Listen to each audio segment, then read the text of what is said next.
Hey, everybody. Welcome to episode 2 of the Beach Boys podcast, where we get some like-minded Beach Boys fans together and we nerd out on some different topics. This week, we are going to be going through each album from the beginning, and we're going to leave off in 73 on Holland, and we're each just going to go through and discuss our favorite song from each album. And that's pretty much it. We got the same crew as last time. We also have Brandon joining us. Thanks for being here. That's right. And that's pretty much it. I mean, we could just get going if you want. You want to start out, Nate? Sure. Cool. So, best song from each album, starting with Surfin Safari. Starting with Serpent Safari. I have to go with Surfin Safari. I just think in terms of a great surf rock song, you couldn't, it's hard to write a better one, you know? The guitars are so powerful. The Dennis's drumming is perfect, on point. Love the harmonies. Mike's lead knocked it out of the park with their first big hit. Agree. Classic.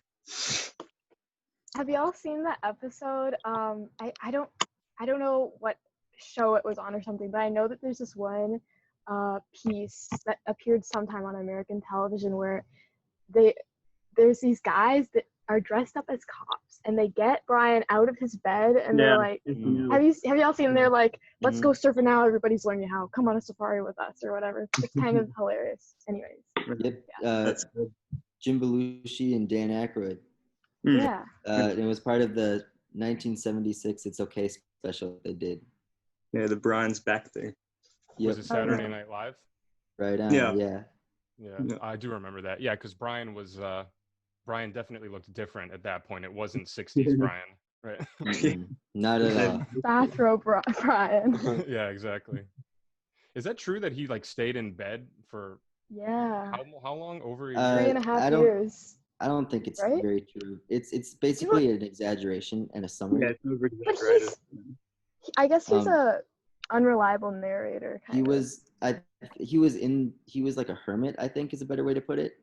But if you look at who's singing on Friends, 2020, Sunflower, Surf's Up, he was still really active in those years. Just not large and in charge. Well, also in the book that I read, it was saying that he spent over a year just staying in bed and doing cocaine, which seems like two very opposite activities. Yeah, right. So that always confused me. And like you said, I always noticed on those later 60s albums, you see him in the liner notes for all of it. So he definitely was still doing stuff at that point. Yeah, I think if anything, he phased out in the Blondie and Ricky era. It would be a time where you could pinpoint his bedroom years, so to speak. But even then, he went to Holland with the rest of the guys, so exactly. So the bedroom years sort of get glossed over and exaggerated a bit over the years. Yeah, well, regardless of what happened, I mean, there's no denying he went through, way too much troubled times for sure. So for my song, I mean, when I went through this album, it made me realize I haven't listened to Surfin Safari as much as I should. So I'm not as familiar with this as I am with, a couple albums later. But the one that I had to pick was Little Girl, You're My Miss America. Just really like the vibe of it. Kind of has that doo-woppy sort of vibe. Kind of reminds me a little bit of some early Beatles stuff. Really not much more beyond that. I just think it's a solid song. It's the one song that really sticks out to me when I'm listening to this album. Charming vocal from Dennis on that one. Yeah, agreed. And Herb Alpert wrote it. Yeah, exactly. That's true. Yeah, so same. Little Girl, You're My Miss America. And yeah, I think I said this on the last podcast episode, but this is my favorite Dennis vocal, and it's just really tender and sweet, and you can tell he's a little bit shy, and that's what I kind of, it's I don't know, it's kind of nice. Youthful innocence. Yes, right. The fact this was made in 1962 is mind-blowing to me. Yeah. Totally. The whole album still sounds fresh when you put it on today. Yeah. Well done. Yeah. Nice. All right, so I think now Brandon, right? Yeah. All right, so I'm going to go with Cuckoo Clock. Oh, I love that song. Ooh. Brian's first vocal, he also kind of sounds like a bit like kind of inexperienced, a bit nervous as well, I think, on it. But like, you know, he does the falsetto, you know, classic Brian falsetto right from the start. It's a catchy song. It's very silly, the topic, but it's just a lot of fun. You know, it's just, yeah, that's it. Such a good it's a great song. one. It's a fun album altogether, I Yeah, it think. is. You know, It's a Definitely. great melody. It's a really great melody. Yeah, it is. Yeah. All right, so I'm glad I went with this out of the ones that I was debating between. I went with Surfin', which is my favorite off the album. I just love the I don't even know what they call it, the Doo-wop, the doo-wop, the Fabulous. doo-wop. Shannon Dean thing. That's awesome. It's just fun, and I don't know, like they've done other doo-woppy things, but I don't know if they've ever done one that's just like that's like the core of the song is that part of it to me, and so that's I don't know. It's just different and it's fun, and I have it stuck in my head all the time. So Me too. Isn't it the first song that Brian actually wrote too? That was Surfer Girl, I think. Surfer Girl. Oh, Yeah. that's crazy. But yeah, just a really solid song for such an early stage of your songwriting. that is a super catchy bass part in the vocals too. I Yeah. love that. That's Mike, right? Yeah. Yeah, Mike's Mike is great at the lower vocal stuff. the best. Nice. Are you ready for Surfing USA? Yep. Yes, sir. All right, Nate, what do you got? So I feel like this is just me starting a boring trend now, picking the title track. But man, I love Shutdown, but Surfin' USA to me is just it was the first Beach Boys song I ever heard, and every time I've heard it since, I just get so excited. The guitar riff at the beginning and the way the harmonies and the drums, everything just come in. It's one of the best rock and roll records I've ever heard. That's fair.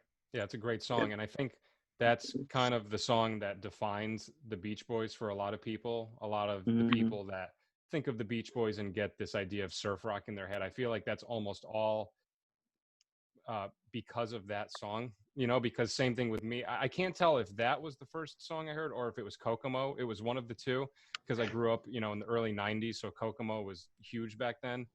But that definitely ingrained the idea in my head that the Beach Boys were just like a surf rock band, you know, but I mean, for that genre, that's like the best song you could ask for. Totally solid surf song.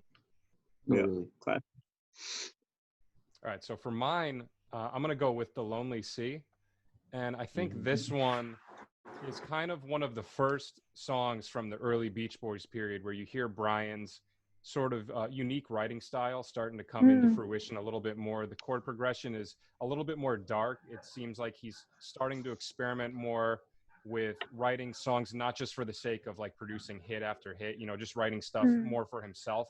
And I feel like this song kind of embodies a lot of that. It's always stuck out to me on this album.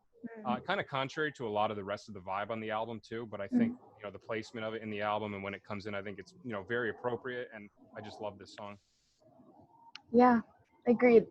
What a great vocal too from Brian. It's like that's one of his best. It really like one of his. Okay, I'd say out of his early stuff at least.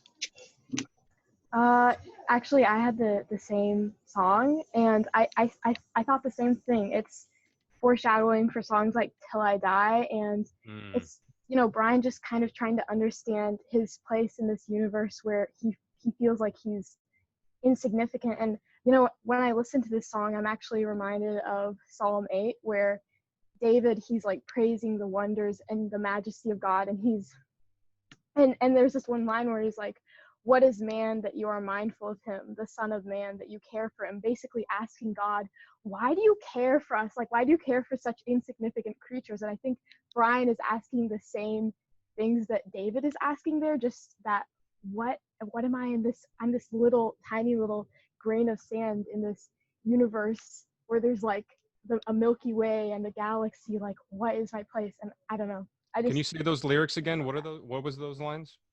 The lines to the psalm. Yeah. No, I'm Yeah, sorry. okay. Were you quoting a psalm or were you quoting the lyrics? I was quoting the psalm, which is what is man that you are mindful of him, the son of man that you care for him. So yeah. Nice. that I can totally see the correlation with Till I Die, the way you were describing that. It's like the exact same theme. Yeah, it's really cool. That's a great point. I never thought of that. All right, Brandon, what do you got? Well, I have to go with Surfin' USA as well. I mean, cliche choice, but like just the fun. What Nate said, it's just like a classic surf rock song, probably one of the best, if not the best, of that genre, in my opinion. And that's all there is to it. What do you guys think of like the fact that it's kind of I mean, I don't have a problem with it, but the fact that it's kind of like a rip-off of like Chuck Berry's song Sweet Little 16. I have a great story about that. Okay. So when Brian met Jan and Dean in the studio for the first time, and he said, "Hey, you want to hear the song I'm working on?" And they go, yeah, of course. And he plays them Surfin' USA. And when it's over, they go, "Brian, that's great, but you can't really do that. That's a Chuck Berry song." And Brian goes, no, I changed the words. It's my song. It's different now. And Jan said, "Look, Brian, we know Chuck Berry. We're friends with Chuck Berry. Why don't you let us cover the song and he'll be cool with it?" And Brian said, no, I really want to record this with the Beach Boys. But he had another song in his back pocket, which was Surf City. Yeah, that's a good story. Yeah. And you can see other Beach Boys songs too, where they're definitely borrowing stuff from Chuck Berry. Like the whole opening guitar part of Fun, Fun, Fun is almost the same thing as Johnny Be Good. Right. Yes, right. It is. I noticed that. Maybe a different key, but as far as the actual solo goes, it's almost note for note the same thing. Yeah. Okay, so I know a lot of people don't like the filler on Surfin' USA, but I really like Dick Dale and stuff, so I actually enjoy a lot of it. Me too. I'm not gonna pick one, but Let's Go Trippin' was right up there. But I couldn't do it. But I think my favorite is originally I was real sour on the song, but I've grown to have it be honestly one of my favorite out of the early stuff. I'm gonna pick Farmer's Daughter. Yeah, that was my favorite. I really like that song. Yeah. I think what bothered me was the real high-pitched note at the very beginning, but it doesn't bother me anymore. I know it's another one that gets stuck in my head all the time. Mm-hmm. Where would you guys, if you guys had to pick between Surfin' Safari and Surfin' USA, do you have a preference? Surfin' Safari. Surfin' Safari. Yeah, Surfin' Safari. Surfin' USA. All right, I was going to say, am I going to be the only one? I was going to say Surfin' USA also. Actually, I might go Surfin' USA too. Now that I'm thinking about it. What? You're kidding me? Oh. That's what's so hard about. That's what's so hard about making these videos. It's so hard to commit concretely to one thing. I'm already second guessing the video from last week. I'm like, should it have been that number? Because I feel like Surfing USA has higher highs, but it's got too many instrumentals for me. So Yeah, I feel that. Yeah. All right, you ready for Surfer Girl? Yeah, let's go. Yes, I am. Now it's getting more interesting, I feel like, from this album on. This album's awesome, so. Yeah, I had a very hard time choosing, and I ultimately went with Hawaii because I love I love the backing track and the chords.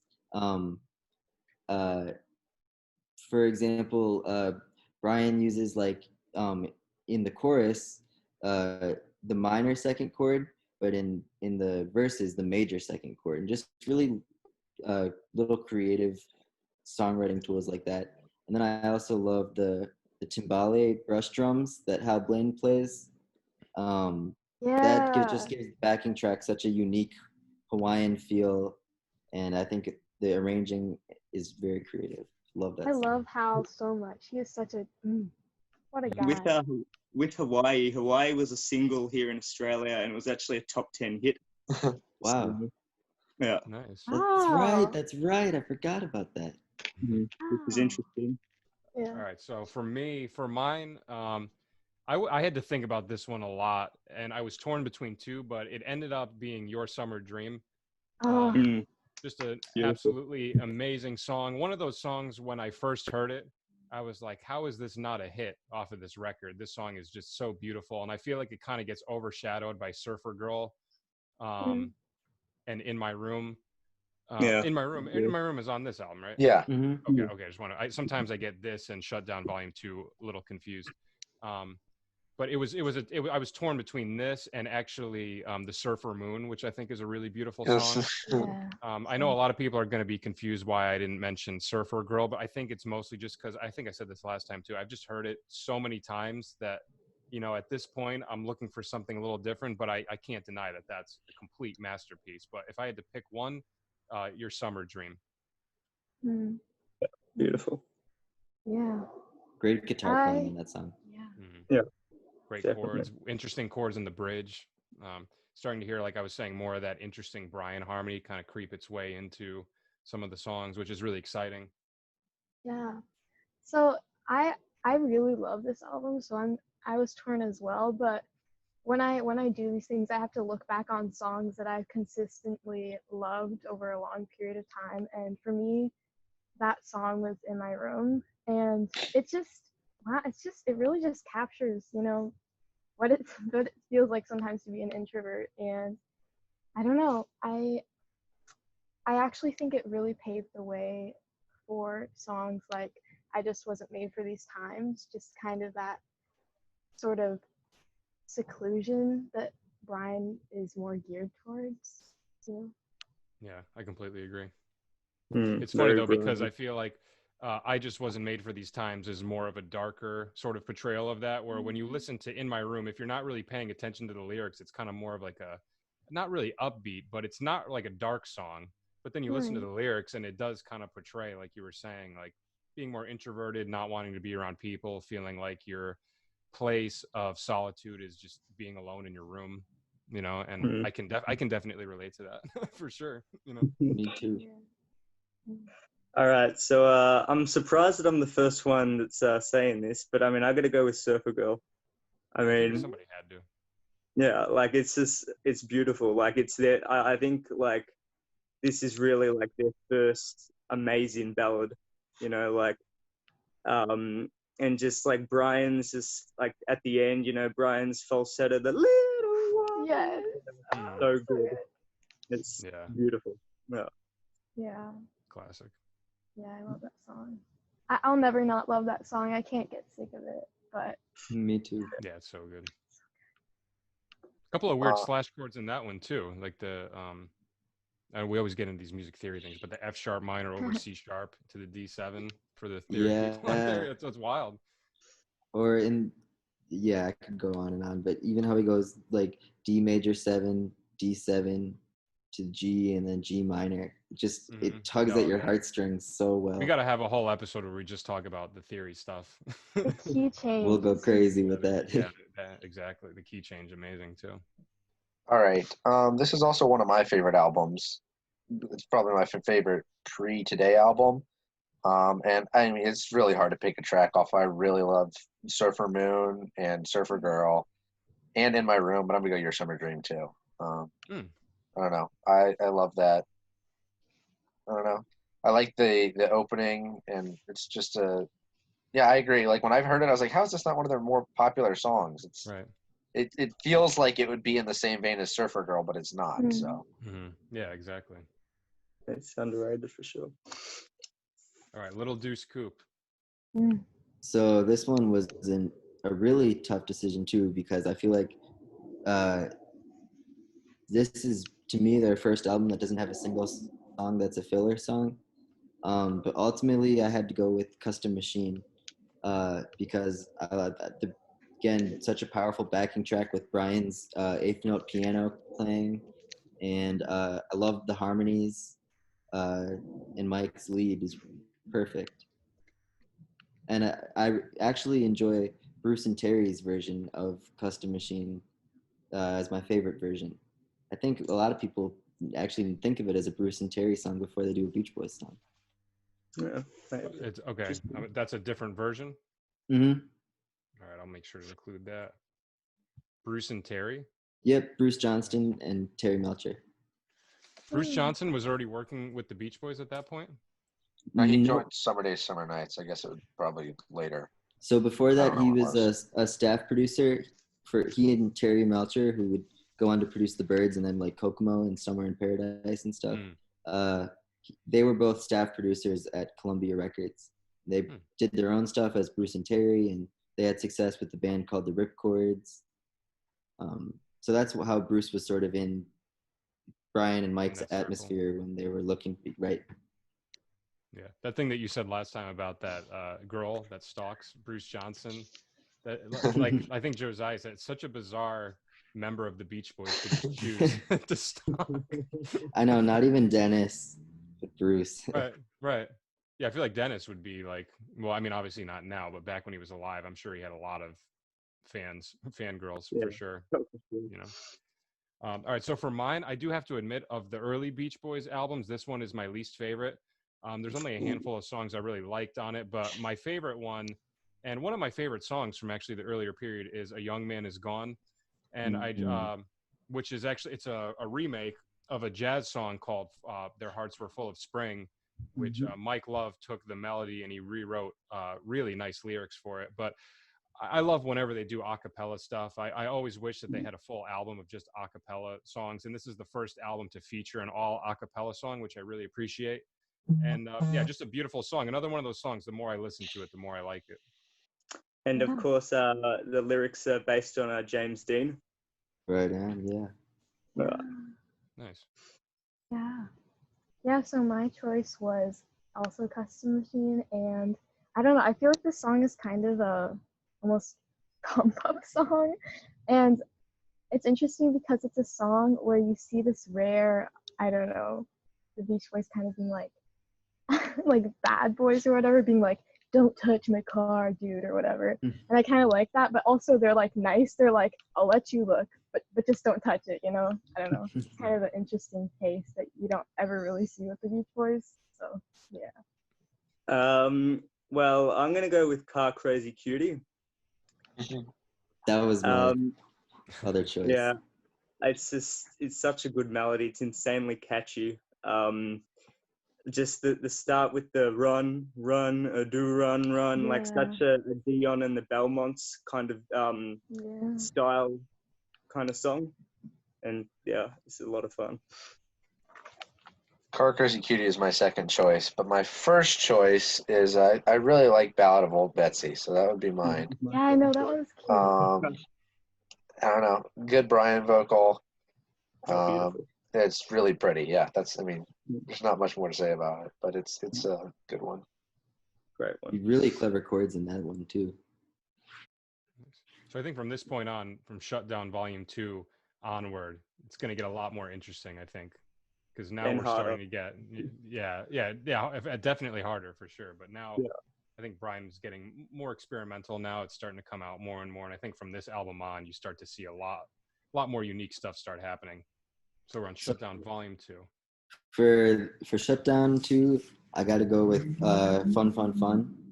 And a lot of it is just personal bias, I guess, from seeing the Beach Boys, Mike's Beach Boys every summer, and they always end with that song. And, you know, by that time, everyone's up on their feet and everyone's had a great night. And everyone leaves singing the falsetto tag, and it's like the perfect way to end a Beach Boys show. And it's almost like they wrote it knowing that it was going to be the perfect way to end their concerts. You know, I guess for a while in '64 they were opening with it though. Everyone leaves singing the falsetto part. Yeah. People sing that? That's awesome. Yeah. And Bruce is the one who does it on stage still. Bruce sings the falsetto part? Yeah, he still manages to get all the way up there for that song every night. He can pull it off? He can. It's insane. That's awesome. Hey, like, we can hate on Bruce a lot, but honestly, he really saved the Beach Boys with the fact that his voice survived. Like, after Carl died, of course, like, he really helped out with, like, his vocals. So, yeah. That is a good point. He's definitely an unsung hero of the group.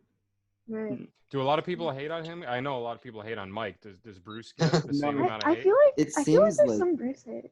Yeah, I think it's given the fact that for the last 20 years he's been so firm in Mike's camp. I think a lot of people lump him in with Mike, and all the shit they throw at him, they'll throw at Bruce too. But like But, Bruce has like some really like hardcore fans that just go nuts like over all his stuff. As well. Right, nice to meet you.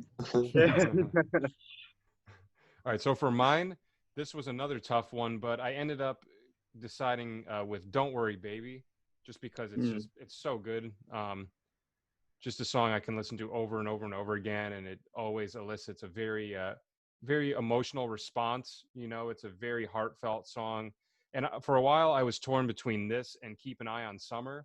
And for me, I feel like "Keep an Eye on Summer" is sort of similar to "Your Summer Dream" from Surfer Girl. How it's like when I heard it, I was like, how is this one also not a hit? It's just so amazing. But ultimately, I decided on "Don't Worry, Baby." It's just an amazing song. Timeless song. Yeah. That's honestly, that's the same for me. Like, I'm very torn because I love like "Keep an Eye on the Summer" as well, and I also love "Why Do Fools Fall in Love." I'm obsessed with that song right now, but I would say consistently, on a consistent basis, I'm like, yeah, "Don't Worry, Baby's" the best, and I don't really have to say anything. It's just so good. Well, like this was the first album where it was like incredibly difficult for me because I was torn between two. I almost went "Don't Worry, Baby," but "Warmth of the Sun" I had to go with. Yeah. Oh yeah. That like I think that's just like from this period, you know, the early to mid '60s period. I think it's one of Brian's most beautiful vocals. Oh yeah. Falsetto, he just kills it. The lyrics are very, very heartfelt, very, it's just beautiful. So I've heard two conflicting stories regarding "Warmth of the Sun." So one of them is that Brian and Mike wrote it after the assassination of John F. Kennedy. The other one is that is where Mike says that they wrote it before the assassination of John F. Kennedy. So yeah, so some interesting history. When I saw Mike in concert, that's what he said. He brought that up, and then I think they sang it. It was kind of weird. I don't know but why. in Brian's autobiography, he said, you know, the different one. So. Wait, so what did Mike say when you saw him? He said what she said. He said that they wrote it. So the legend is that they wrote it in dedication to JFK, but I don't think it really was that simple. The way Mike explains it is that they wrote it the night leading into his assassination, and then when Brian and Mike woke up the next morning, they had heard that he had been assassinated. So that's they probably imparted that sadness and that emotion into the recording, probably. But I think there's probably not much of a direct connection. So the song was actually finished before JFK was shot? You know, I guess only Brian and Mike would know. Yeah. I think that one's just going to be a permanent mystery. I don't know if we're ever going to crack that one, you know, unless somebody has like direct contact with Brian or Mike and they can just ask them. But even then, you know, you don't know if they're remembering it correctly or reporting it correctly. Because Brian said in his autobiography, he was like, yeah, we wrote it after. So I don't know. And then what Mike says conflicts with that? Yeah, well, what Mike says, what Mike says is, we're spending so much time on this one point. What Mike says is that they wrote it before, you know, leading into it. And then what Brian says is that they wrote it after. So after they figured out he was dead. So yeah. Interesting. But Brian and Mike have never conflicted on anything before. Yeah, they pretty much agree on everything. Yeah. All right, I think it's on you, Josiah, right? Okay. Wait, what did Brandon say? Oh, he said "Warmth of the Sun." Then we had that long discussion. Oh yeah. I'm going to go "Keep an Eye on Summer." Oh, and Mike said exactly what I was going to say, which was it reminds me a lot of "Your Summer Dream," and I guess that's part of the reason I like it. It's the same kind of vein, but they're both kind of slow, and I don't know, just two of my favorites. With "Keep an Eye on Summer," I think I think the production is a bit off on it. Like something doesn't sound like it just doesn't have that like amazing kind of production. Like I can see why you're saying that. Yeah, that's. I mean, I prefer "Your Summer Dream," but I still really do like "Keep an Eye on Summer." No, it's nice stuff. They're both placed in similar spots on their albums too. You know, they're both towards the very end. Yeah. And like similar vibe. Yeah, I've always associated those two songs together. Both incredible songs. All right, All Summer Long. All summer long, I gotta do I Get Around. I think the arranging is so creative, and I've never heard a record arranged like that before or since. How rhythmically there's the pounding piano and harpsichord, and there's three basses. There's two Dano basses and one Fender bass, and the harpsichord. And I recall hearing that Brian and Mike wrote it feeling almost competitive with the Beatles once the Beatles came to America, and it's definitely has that feeling of like, yeah, we're the Beach Boys. This is what we do. This is what we sing about, and fuck you almost, but in a happy pop Beach Boy way. But Yeah. I feel like I Get Around in the context of 1964 was probably like almost like a punk rock thing to say. Right. Yeah. That's a good point. Amazing vocal stuff too. If you listen to the a cappella version, I never realized how much stuff was going on just in the vocals. It's insane. Yeah. Mm. Really Yeah. tight harmony. Oh, beautiful. Very dense. And back then they weren't recording all the harmonies like isolated one at a time. You know, they had to all stand in a room together and stand around the microphone and hope that they got it in time. They were just complete masters of that. I mean, that other song I was talking about, Their Hearts Were Made of Spring. If you watch the live version of them doing that, like every single cutoff, every entrance, it's just perfect. Just masters. Totally. Someone's gonna destroy you because you said their hearts were made of spring. Oh, it's full, right? Yeah, thank you. Yeah, no, I appreciate you looking out. That one's a little more obscure. That one might be able to slide. Who knows? Yeah. You get a point on that one. There'll be that one like super hardcore fan though. All right, so for mine, I'm gonna go with Girls on the Beach. Another one I think is really underrated. We talked about this last time, how it kind of gets overshadowed by Surfer Girl. A lot of people kind of think that it's. What did you say, Nate? It's like a ripoff, A Surfer sequel? Girl? Or a sequel, yeah. But I love it. I love the melody, really pretty lyrics. The key change going into the chorus is really interesting harmonic stuff going on with Brian. I just love that song. Such interesting chords. Like, isn't it like I won't even get into it because I don't remember the specifics, but just in using chords to tell a story, I feel like Girls on the Beach would be a great record if you wanted to tell someone how to do that, how to make every change have an emotional impact. I think he really did that with that song. He starts the verses in E flat, and then when it gets to the chorus, he somehow modulates to E major, but it doesn't even sound. It sounds so smooth though. The way that he pulls it off is insane. Yeah. Totally, of like a virtuosity in terms of song structure and pulling things out of his hat that you wouldn't expect. Yeah. And even when you He's look the at the king of Beach that. Boys songs, Brian and Carl and Bruce and all these guys, to their credit too, they very seldomly reused chord progressions. Like almost all of their songs, there's some type of chord thrown in there where I'm just like, wow, would not have seen that coming. I think that's part of why I don't like some of the later stuff, because some of the progressions do sound a little bit recycled to me, like in the 80s and 90s stuff. But you know, I'm looking forward to checking that stuff out again when we do part 2 to see if I change my mind about it. But I've always gotten that feeling about the later albums for whatever reason. But with the early stuff, there's always those moments where you're like, oh, what was that chord? That was wild, you know. But it just sounds so good, and it even though it's a little bit weird, he makes it fit so well. He's the master of that.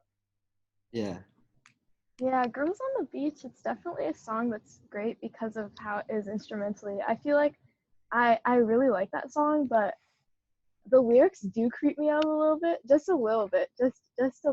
Like there's like the one line where it's like, the girls on the beach are all within reach and one waits there for you, and it's like, how would you know? But yeah. Anyway. Yeah, I don't know if that song would be acceptable now. Yeah, definitely not. Yeah. But it's still a great song. I mean, But I would say for my song, it would definitely be "We'll Run Away," and I love how it starts like a cappella for a split second, like we, and then go right into the piano instruments and everything. And I love the line, we'll go ahead just the same, prepare to take the blame, because it's not like it's like we're gonna run away and we're gonna sneak away and our parents aren't gonna know about it. It's like we're just gonna do this because like we believe like that like we're doing the right thing. And that's also he's also like at the end like our parents did the same thing, so like y'all are hypocrites and we're gonna do this and we're cool. So I don't know, I just think it's a sweet innocent song and it's so honest and I like that. Well, look, I could have. This was another hard one. I could have gone with Girls on the Beach. Wendy, I like a lot too. But I got to go with Nate with I Get Around. I mean, so well produced, just so much fun. Really, just infectious melody, catchy, just rocking, perfect. Yeah. So perfect. I listen to that song and I can't believe how perfect it could be. That was one of the, shortly after hearing either Kokomo or Surfin' USA, I Get Around was one of the next Beach Boys songs that I initially heard. And that really caught my interest. That song really, I heard it and I was like, whoa, what is this? This sounds really unique and different. I've always thought in general, this album, I feel like is kind of slept on when people are thinking about the earlier albums. I feel like a lot of people just kind of forget about this one, but I think this is a totally solid album. Yeah, solid it is. It's great. And the album cover is amazing. It's just so colorful. It's great. Yeah. This was one of the hardest ones for me again, because other ones I tend to have a favorite on, but this one, it's like a lot of tracks jump out at me again. I like All Summer Long a lot, but I didn't pick that. And I like I Get Around. But I'm also going to go with We'll Run Away. It's kind of that, and then I'm So Young, and then Wouldn't It Be Nice. I always kind of group those three together because it's all about being young and being in love, and then why you can't have that or whatever. And I like all three of those a lot. So, this is just one of the more. I really like the harmonies in this song, I guess I should say. This whole All Summer Long album is just kind of like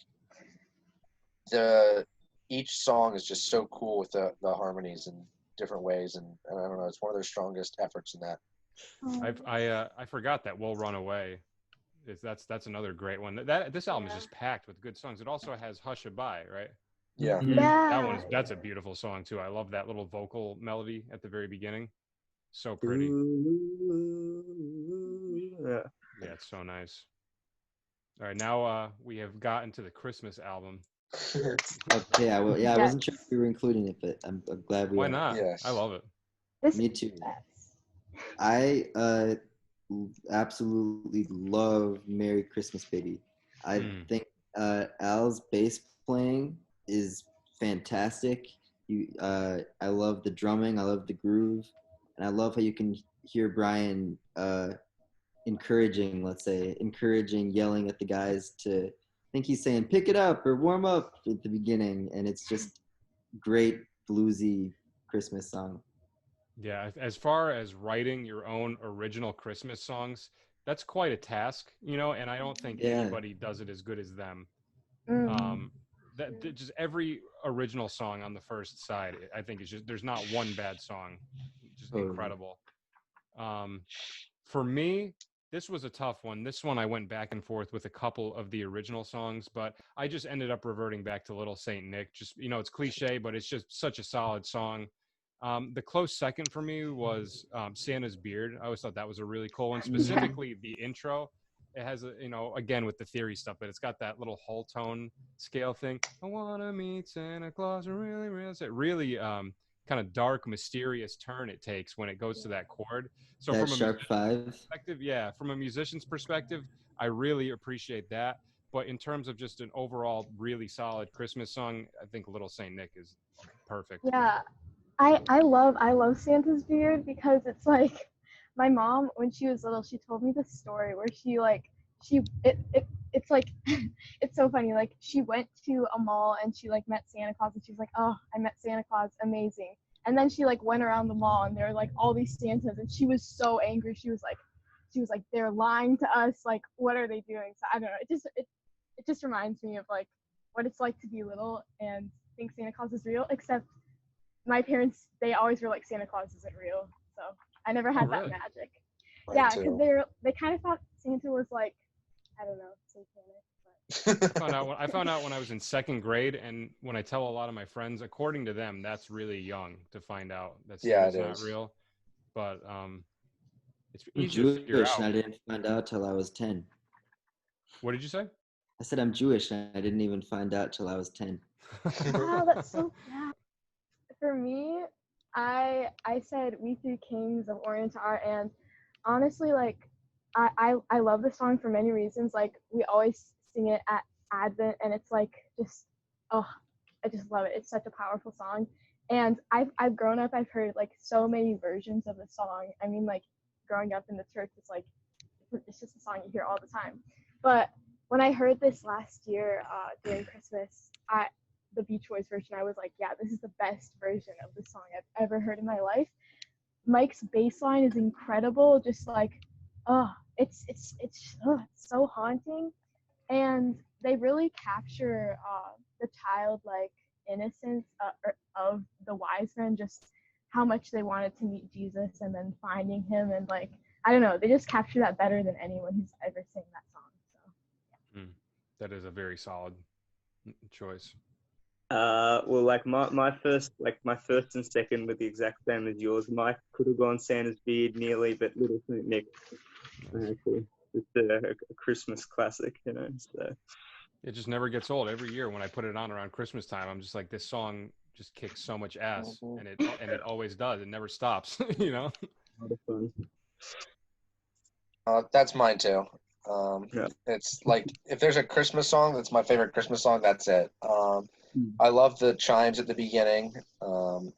It adds just a little extra flavor that I think is perfect for the song. I also really wanted to put "I'll Be Home for Christmas" because that's like another top tier song for me. But no, nothing beats Little Saint Nick. So if that song wasn't on the album, "I'll Be Home for Christmas" would be my favorite Christmas song. But you know, Little Saint Nick exists, so it can't be. Another thing that I really love too is that little outro part, the Merry Christmas, Santa Claus comes this time each year. When we were talking last week about that really pretty section in This Whole World, I was saying like we could just hear that repeated forever. Like I feel the same way about the outro of Little Saint Nick. Like I wish they could just repeat that for like 10 minutes. It's just so beautiful. And those I don't know if it's called call and response, but those, you know, alternating vocal lines between Mike doing that Christmas comes this time each year, and then the falsetto on top. So beautiful. Yeah, I'm really obsessed with like Auld Lang Syne. Like, you know, it's crazy. That's the last so one. Good. Yeah, and it honestly, okay, so the one that's on the actual album it's like Dennis is like, "Hi, I'm Dennis," and blah blah blah. But if you look it up, you can find like one word that's not included, and it's just such a great, strong a cappella mix. Yeah, I like that outro too, though, with them talking. I think it's like really cute, you know. Yeah, Something about it's like very innocent and very harmless. Like, hey, hope you have a nice holiday from me and the guys. It kind of gives off like a TV special vibe. Yeah. Like an infomercial or something. Yeah. Do Australians care about Christmas as much as Americans do? I think it's like a universal, like, you know, in countries that celebrate Christmas, I think everyone is kind of, that's true. You know, gaga over it. Well, you guys don't. You guys in the middle of summer, right? Whenever Christmas is, yeah. so that changes the dynamic completely. It's kind of cool. Yeah. I read, like, when I was in homeschool, there was this like one section like talking about Australia, and I shouldn't have asked you that question because I knew subconsciously when you talked about it, but there was this picture and it was like, on Christmas Australians go to the beach, and it's just like a bunch of like Australians. Yeah, barbecues and the beach are very popular for Christmas. Yeah. Sounds like a Beach Boy way to spend Christmas. Yeah, exactly. I thought of the Beach Boys as soon as he said that. I can't imagine doing that though. I need like, Christmas is not Christmas without snow for me, and I live in a very snowy state. So. Right. Yeah, I'd me love too. to have that.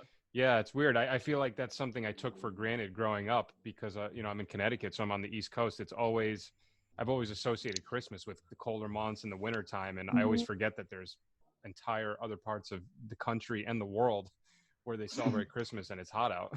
You know. Yeah. Jealous Nothing of like those. 4 seasons. Yeah. All right, we've made it to today. This one Yeah. I feel like was probably a really hard one. Yeah. Yeah. So hard. What an amazing album. Yeah. Yeah, there are so many songs. I feel like you could almost pick any song on this album and you'd be totally justified in saying that it's the best. Right. But I have to go with Kiss Me Baby. I love the French horn line, and I love the box guitars, and again, Hal Blaine's drumming. Yeah, that's about it. Great words from Mike, great music from Brian, and I think the Beach Boys Today album showcases why Brian and Mike were a great partnership, because you have every song except I'm So Young and the Do You Want to Dance being Brian and Mike originals, and I think it just showcases that they could do the party dancing stuff, and they could do the introspective stuff like you see on side 2. Yeah, and Mike's a great lyricist, and he writes great melodies, and combining that with Brian's just amazing sense of songwriting, they really, you know, brought out some magical things from one another, I think. Real quick, you said there's a French horn on Kiss Me Baby? Yeah. Which part? Late at night, we said it was over. I remember when we fought it out, and there's like a Wow, yeah. I've never heard yeah, that. listen for it. There's And, vibraphone. There's vibraphone too, right? Yeah. Over that same section. Yeah. Let me pull it up. I should remember, but I can't off the top of my head. Who played by a guy named, oh God, guess what? The guy who played the French horn on Kiss Me Baby, his name is David Duke. Oh my God, I've seen that guy's name before. I was like, wait, what? Not to be confused with the David Duke of the KKK. Oh, I shoot. think that guy might have been on Pet Sounds too, because I definitely saw that name in some Beach Boys documentary, and obviously it caught my eye. I was like, Yeah. wait, what? Wild. All right, so for mine, I'm going to go with Please Let Me Wonder. Just such a timeless song, a song I can listen to over and over and never get tired of it. And another one that I also think is very underrated, as is the case with, I would say, most of the B-side of today. I mean, you have a couple of hits on there, but I think the majority of, I mean, really, are there any hits actually on the B-side? Not really. Well, Yeah, no. I mean, they're all pretty much, I think, just underrated, just gems of Yeah. songs, you know? Totally. I would say, well, Kiss Me Baby was kind of that would probably be the biggest one, right? No, I think Please Let Me Wonder is like the most well-known Really? out of them. Yeah, but of its time though, when it actually came out, I don't know, like. I think Please Let Me Wonder might have been like a B-side or a...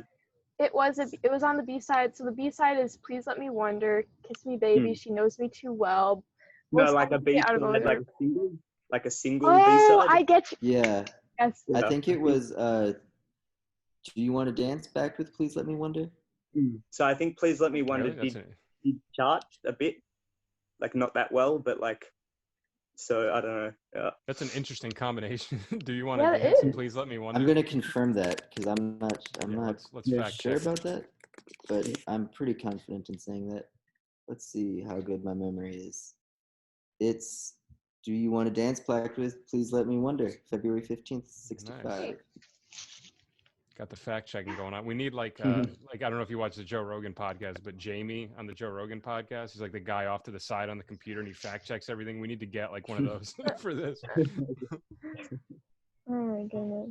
All right, whose turn is it? It's I my just went right to turn. Sana. Let's hear it. Yes. So yeah, I gotta go with Please Let Me Wonder. It's like, yeah, crazy amazing song. But I do want to say, like, She Knows Me Too Well is an incredible song, and it's crazy. Like, I don't know, there's something about Brian's vocal at the end of the song where he's like, I can't do it right, but it's something very good, and it's almost dissonant. Oh yeah, but it's Wait, so which good. song? Please Let Me Wonder, or She Knows Me Too Well? She Knows Me Too Well, but yeah, but Please Let Me Wonder is my favorite for sure. Just timeless again, like you said. So yeah. Yeah, it is hard to pick. She Knows Me Too Well is such an amazing song too. That, and then In the Back of My Mind and Kiss Me Baby. I mean, that side is just loaded with Right. classic Beach Boys tracks. It's Treasure. hard to pick one. Yeah. All right. So before re-listening yesterday, because today it was just insanely hard. Like I might have gone. I was thinking I'd probably go like Please Let Me Wonder or She Knows Me Too Well. But yeah, after re-listening, I think Kiss Me Baby just takes it. I love in the chorus. I love Mike's "Whoa baby, kiss a little bit, fight a little bit, kiss a little bit." That's just Yeah. that makes it. I couldn't imagine it without it. It's so good. Right. I never noticed that part Yeah. until I listened to the a cappella version. But there's a lot going on in that Yeah. bass vocal part. It's crazy. There's like an interesting little blip. Like I know it's a mistake, but I actually like it where Mike, instead of going just "whoa baby," it's like "whoa whoa baby," and it sounds kind of cool. I don't know. Yeah. That Oh, was a like little with the mistake. double tracking. Yeah, Like, exactly. The multi-tracks weren't, or like when he doubled himself, he Oh. wasn't quite. Is that like when everything insane. drops down? There's like little buildups, like dun, dun, dun, dun, dun, dun, Yeah. dun, oh baby. I think I know what you're talking about. Yeah. Towards the very end, right? Yeah. Right. That's cool. Kiss Me Baby was probably my original choice too, but I just couldn't do it. I think I'm going to go with In the Back of My Mind. Mm. Solid. Big Dennis fan. Love that vocal from him. I don't know. Just, yeah, that's about it. Awesome vocal from Dennis. Yeah, and the ending's really cool Yeah. too. Yeah, that's a great one. That made my top 10. That made my top 10 list. So that would be my second favorite, I guess, on today. But Yeah. amazing It's song. interesting when you look at an album as a whole and versus just doing like a top 10 list of your favorite Beach Boys Right. songs. It's actually different. Yeah. You know? Yeah, it really is. Yeah. Yeah, because I noticed that like when I was doing certain albums, I was thinking like, all right, did I put a song in my top 10 list from this album? Because then it would have to be my favorite. But then there were a couple where I was actually questioning it. So Right. it does get there is a gray area for sure when you're doing stuff like that. So are we on We're Summer on Days? Summer Days, yeah. Okay. I'm gonna go with California Girls. And kind of, I'll just sum it up with for the same reason I said the other day, and that it's what Brian calls the Beach Boy anthem, and it's really just between the creative arranging and Carl's great guitar in the intro, and Carol Kay's great bass playing, and just the way that Brian combined all the instruments, great baritone sax. It's just the perfect summer pop song. Mm-hmm. Absolutely. Yeah. I agree. Yeah. For mine, I went with Let 'Em Run Wild, just because I think it's just another very incredible B-side sort of track. And I think I said this last time, but like the first song that Paul McCartney had heard where he was like, all right, we really got to watch out for the Beach Boys. They're doing some crazy stuff. Yeah. And this song has always stuck out to me on the B side of Summer Days and Summer Nights. Yeah. I'm gonna say my pick, but I kind of want to respond to Nate's choice. California Girls. It's like, it's weird because it's not my favorite song on the album, but it's like, you're right about it being like it's the anthem. It's the Beach Boys anthem, and I think it's almost actually kind of a California anthem too, but also a United States anthem because it's mentioning like everybody. So yeah. Mm-hmm. Cool. But I picked Girl Don't Tell Me. And yeah, this just has strong like 60s summer vibes. And what's interesting is like my stepmom, she like told me this story about how she met this boy at her vacation spot in, I don't know, somewhere in the Midwest, and they ended up like writing letters back and forth to each other. So whenever I listen to this song, when he says, I met you last summer when I came up to stay with my friends, and then he's like talks about her not answering his letter. Like my stepmom kind of like, she probably lived in that same era and they had that same experience. It's kind of mind blowing how it's not just a lyric, like it's what they were actually living at the time. And I'm like, wow, interesting stuff. So, that is interesting. Brian writing a Beatles song with Girl Don't Tell Me. Yeah. Yeah, what is the correlation with that and the Beatles? Well, it's similar to Ticket to Ride. It's kind of right. Yeah. Yeah, because when I hear that song, I think of like the Beatles, like Rubber Soul or Help era.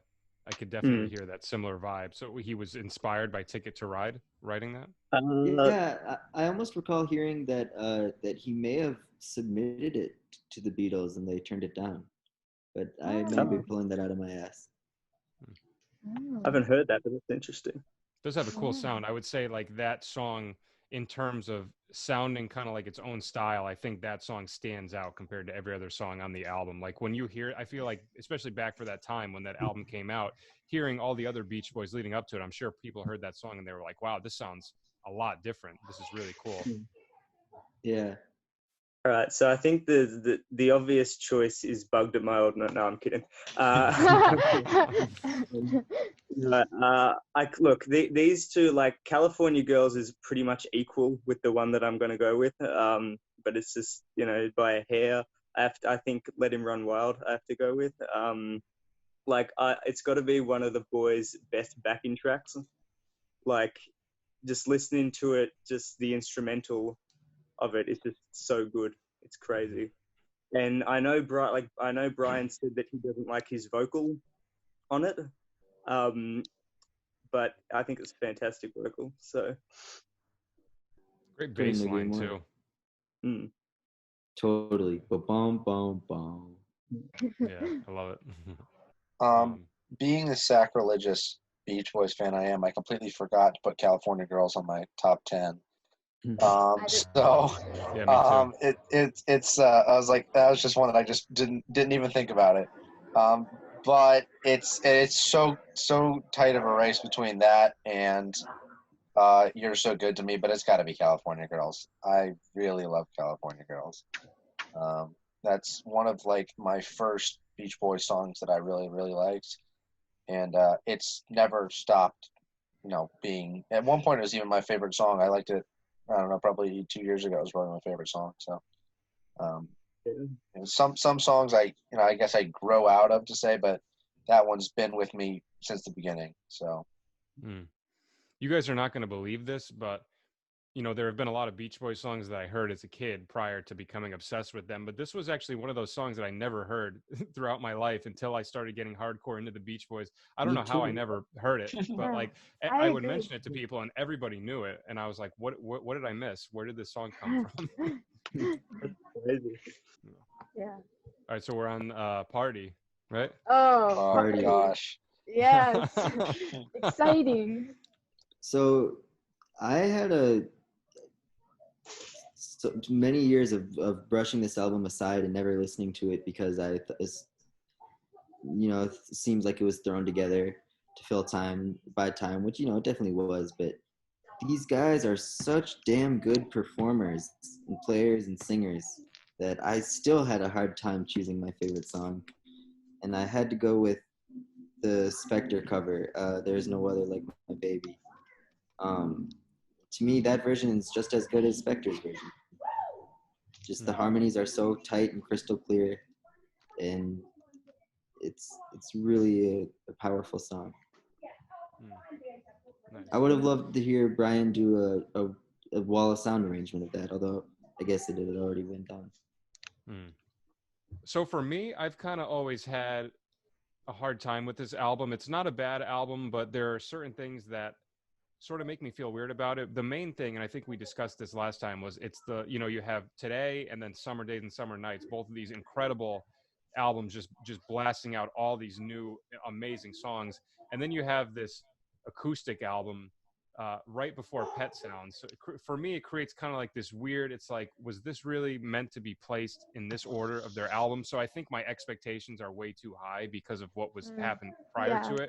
But of all the songs on the album, the one that I've always liked the most was Alley Oop. Something about that, I really like the vocal parts on that. I think are really catchy. It's got a good groove.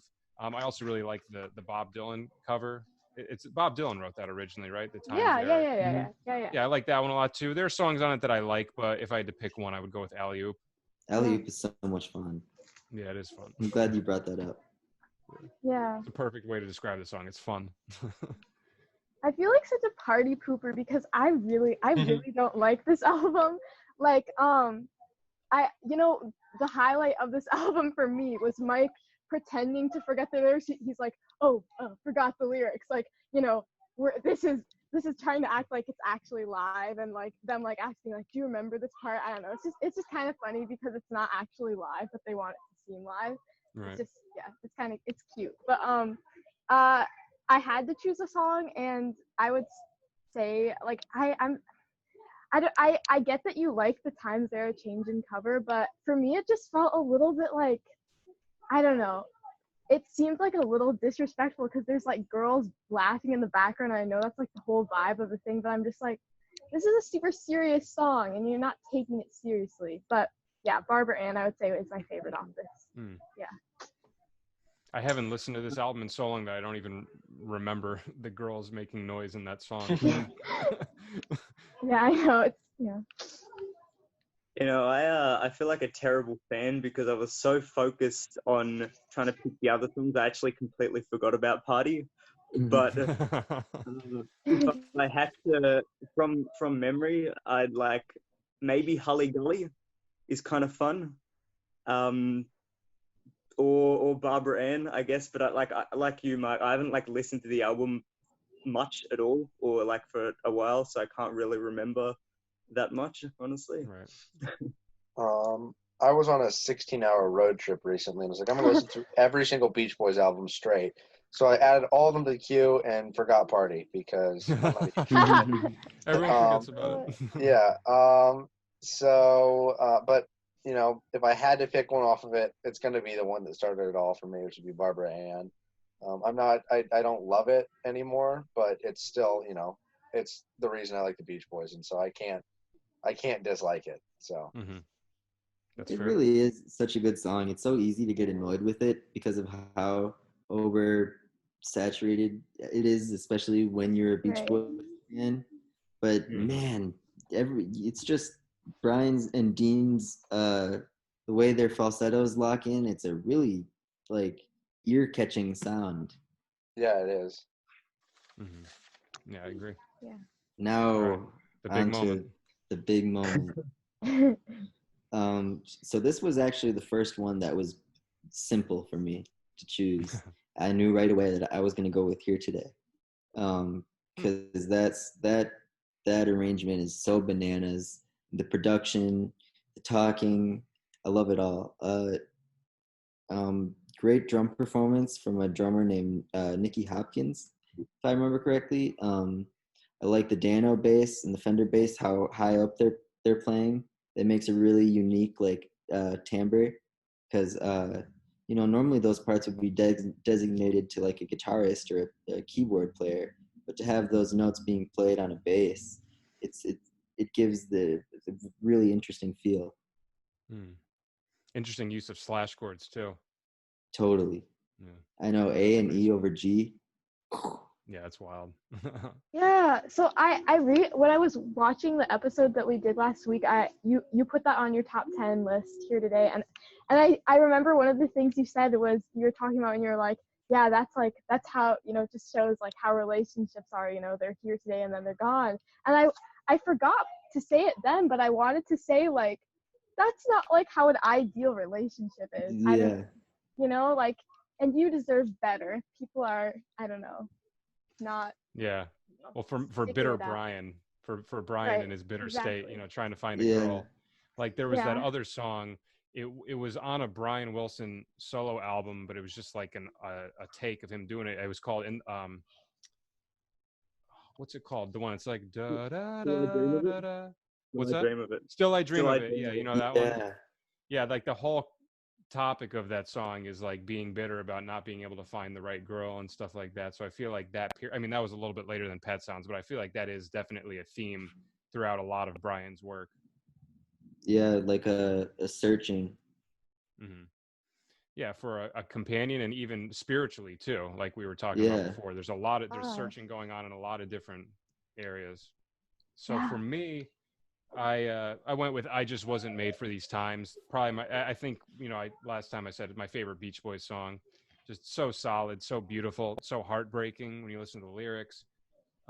Amazing vocal harmonies. Some of my favorite vocal work in terms of like background harmonies and stuff, especially the ending section. But yeah, that will just forever be my favorite song on Pet Sounds. Those goddamn wood blocks are so awesome. Like, Mhm. it makes me so happy every time I hear them. Mm-hmm. It's such a simple thing, but it's so perfectly executed. Mm-hmm. Yeah, those little subtleties in Pet Sounds with the instrumentation makes such a difference. It's amazing. Yeah. So for mine, I put Wouldn't It Be Nice? And of course, I'm just being honest. Like, this is just such a good song, and it will never not be a good song. And it just, there's so much going on in that song, and yeah, it's a great song. Yeah. I originally had God Only Knows, but I think I changed to Wouldn't It Be Nice? But you know, you can go with any here today. I just wasn't made for these times. It's all, you know, they're all amazing. So, but yeah, I'll go with Wouldn't It Be Nice? It's a lot of fun. It's a great way, like perfect song for the, you know, to open the album. Yeah. Yeah, that song will just never get old. No way. Last week when we did the top 10 songs, being the basic Beach Boys fan that I am, top 3 were all Pet Sounds. So this is, I don't want to say it was hard because last week I made a decision and I'll stick with it. It's going to be Wouldn't It Be Nice? Originally, when I had my greatest hits album on CD, which is why I listen to the Beach Boys now, because, you know, I had that weird, I don't know where we got it from, because it's not like on Spotify or iTunes or anything. It's just like some weird bootleg album. But I would always skip over Wouldn't It Be Nice? For some reason, there's just on a lot of albums that's how it is. There's just one track that I just skip over without any reason. And then I remember we were in Hawaii, and that we didn't skip it over. And I was like, why have I never listened to this track before? I must be an idiot. And it's been my favorite song ever since. So. You were listening to it in Hawaii? Yeah, we were listening to it in Hawaii, and I was like, Dad, can you skip the song? He's like, no. so I heard it, and I was like, oh, this is the best song ever. That sounds awesome in Hawaii. Were you like on the beach? Yeah, we were on the beach when that happened. It was so cool. It was like the greatest musical moment of my life. So. Yeah, that sounds insane. Wow. That's a good dad right there. Right. That's wild. All right, these next, the rest of them, I think, are going to be really interesting because we didn't talk a lot about a lot of these albums last week. We might have had some songs here and there that came up, but overall, like, I'm very curious to see what everybody thinks about. I'm really excited for Carl and the Passions. Yeah, it's going to get interesting. I want to see what people put for that. So we'll start out on a weird note with Smiley Smile. Smiley, I have to go with Little Pad. I just I love the absolute stonedness of it. It's just, it makes me laugh. It's just such a funny piece of music and then the little Hawaiian section with the slide guitar and the humming almost.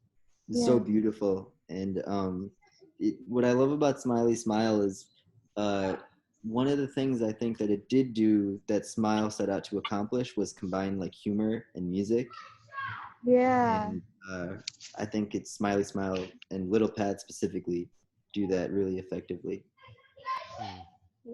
Yeah, it is very. I know. I love. They're just giggling. They're just like giggling about it. It's really sweet and very brotherly. You can tell they're family. It's great. Yeah. For mine, I'm just going to be cliche on this one and go with Heroes and Villains. I was torn at first between Heroes and Villains and Wonderful, but after listening to Wonderful, I definitely prefer the Smile version with that really nice piano part. It's not the same to me without that piano part. That piano progression is so interesting and so beautiful. But Heroes and Villains is just such a classic. Totally. The only reason I didn't put Heroes and Villains is because I'm not super into the mix that's on Smiley, but I really like the Smile Sessions version. But for me, I put With Me Tonight as my favorite. Carl is just such a doll on this track. His voice is just so sweet, and it's just really beautiful and simple, and yeah, it's just it honestly, like, this song reminds. Have you guys ever tasted like honeysuckle before? I don't think so.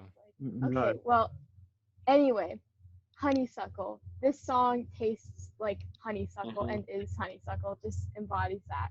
I don't know. My dad is obsessed with nature, so I'm always kind of like, I don't know. I know. What does honeysuckle taste like? Does it taste like honey? It's like honey and nectar. It tastes like nectar. It doesn't so much taste like honey. It tastes like almost like, I don't know how to explain it. It's like a natural sugar, kind of. You know how sometimes you eat a strawberry and then you taste that natural sugar? Mm-hmm.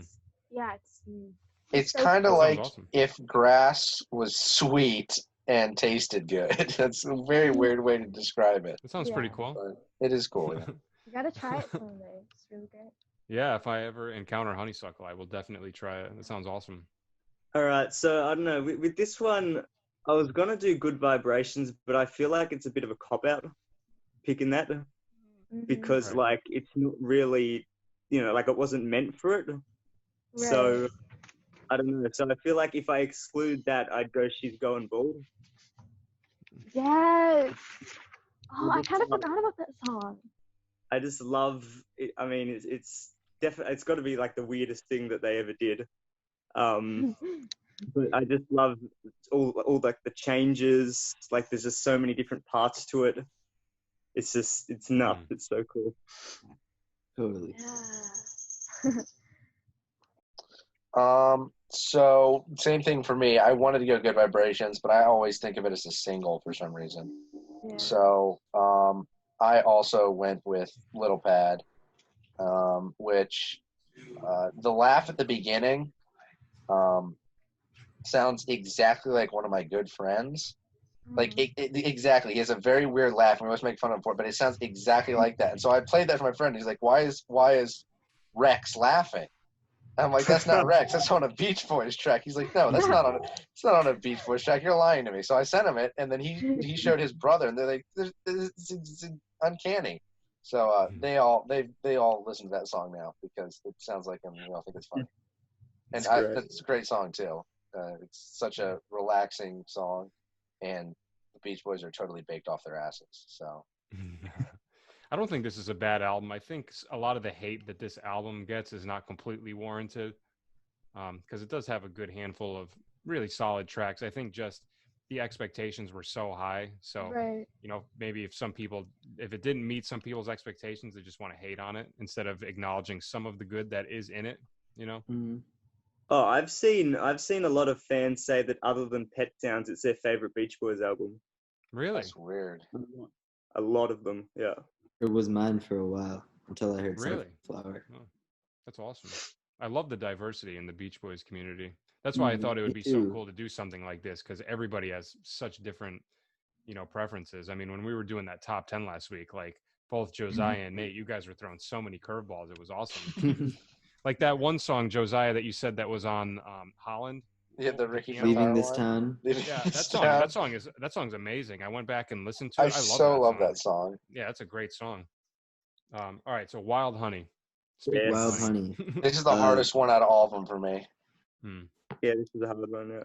Because I feel like a lot of the other ones, I have a couple standouts, but Wild Honey, everything is just like, I don't know if there's any like, wow, this is an incredible track for me, but they're all super good.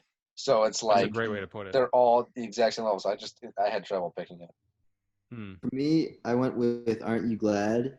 Because I love those almost Bacharach-esque like horns.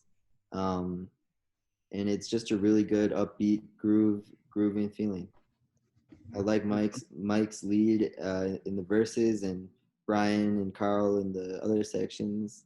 And I like the piano playing, Brian's piano playing on that track.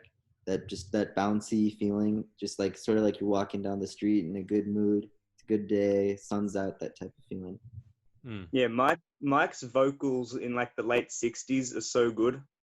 Yeah. Like he sounds so just, he's not doing like the nasal thing like he did in the early 60s, and then in the 70s and onwards, he's just got a really smooth, sweet voice, and it's just fantastic. Yeah. Totally. agree. Like he became almost comfortable in his own voice during that time. Well, that was also when he was exploring like a lot of like meditation and spirituality and stuff like that too, right? Maybe that caused some sort of transformation in the late 60s. Yeah. Everything what you just said, Josiah, I think that is like a perfect way to describe this album. I never thought of it like that, but I completely agree how like every song is good, but there's not like a lot of songs on this album that like are mind-blowing to me. But I do appreciate some of the more dancey, almost R&B types of tracks, because that's not something you typically hear from them. And that's what I like the most out of this album. So for mine, I'm going to go with Darlin'. Just always thought it was a really super solid, very driving song. Makes you want to dance. And I love Carl's great vocals on that. That's pretty much it. Just a solid danceable song. I kind of feel like a fake Beach Boys fan because I don't like this album. I don't, and I love Darlin'. I know. I'm mean, but I love Darlin', and I said I don't like this album at all. But the truth is I really love Carl's voice on all these tracks. He just has this like almost like strain, and it's like gravelly. Right. It's different because usually he's very smooth and like, but he's kind of like he'll hang on to certain registers, and yeah, it's great. But yeah, I love Darlin', and it's a great song. Yeah. All right. Like Carl's voice, like he's I feel sorry for his vocal cords for Wild Honey, like it's just yeah. But yeah, for me it was between Darlin' and Here Comes the Night. I think Brian's vocal on Here Comes the Night is like great. Like he's really like kind of funky and getting into it, it's but I'll go Darlin' as well. Cliche choice, but it's just it's great. I mean, you can tell why they like picked it to be, single, because it's just infectious and it's great, simple as that. So Darlin' was definitely in the running for me. I really like A Thing or Two as well, but I'm going to go kind of off the rails. I like how she boogalooed it a lot.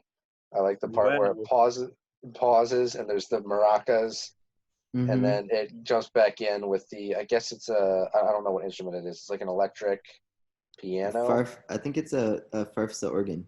Okay, yeah, that would make sense. Yeah, that, and I just love that part. That's so cool, and it's a fun song.